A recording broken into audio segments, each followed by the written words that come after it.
நிறைய பேர் கேட்குறது என்னென்னா 7 டேஸில் பியூர் பிங்க் கொடுங்கன்னு சொல்லிட்டு. பியூர் பிங்க் நம்மக்கிட்ட இப்போ ஸ்டாக் இல்லை. உங்களுக்கு யாருக்காச்சும் வேணும்னா 14 இன்ச்சில் மதர் பிளான்ட்டாக கிடைக்கும். தாராளமாக நான் உங்களுக்கு அது கூட அரேஞ்ச் பண்ணி கொடுக்குறேங்க. சரி வாங்க நம்மக்கிட்ட இப்போ என்னென்ன பிளான்ட் வந்து 7 டேஸில் இருக்குது அப்படின்னு சொல்லிட்டு பார்க்கலாம். ஃபஸ்ட்டாக வந்து பார்த்தோம்னா உங்களுக்கு இந்த 7 டேஸ் பியூர் எல்லோங்க.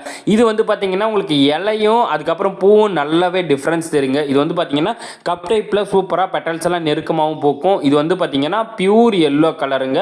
இந்த பிளான்ட் உங்ககிட்ட இல்லைன்னா மறக்காம சீக்கிரம் வந்து ஆர்டர் பண்ணிக்கோங்க. அடுத்ததாக பார்த்தீங்கன்னா நார்மல் 7 டேஸ் சாண்டில் வித் பிங்க்குங்க. இந்த சாண்டில் வித் பிங்க் ரோஸ் இருக்குங்க இல்லையா, இதுவும் வந்து பார்த்தீங்கன்னா லைட்டாக வந்து கலர் சேஞ்ச் ஆகும். நல்லா வெயில் படும்போது உங்களுக்கு நல்லா சாண்டில் வித் பிங்க் கலர் மாதிரி வரும். அதுக்கப்புறம் மற்ற டைமில் பார்த்தீங்கன்னா ஓரளவுக்கு எல்லோ கலர் சாண்டில் கலர் மாதிரி தான் உங்களுக்கு போக்கும். இதுவும் வந்து எல்லாமே ஃப்ரெஷ்ஷான பிளான்ட்டாக தான் அவைலபிளாக இருக்குது. உங்களுக்கு யாருக்காச்சும் வேணும்னா மறக்காம சீக்கிரம் மெசேஜ் பண்ணி ஆர்டர் பண்ணிக்கோங்க. ஆர்டர் பண்ணால் சேஃபாக வந்து சேருமான்னு சொல்லிட்டு டவுட் பட வேணாம். கண்டிப்பாக எல்லாருக்கும் சேஃபாக தான் அனுப்புகிறோம். அப்படியே வீடியோக்கு லைக் பண்ணி சேனல் சப்ஸ்கிரைப்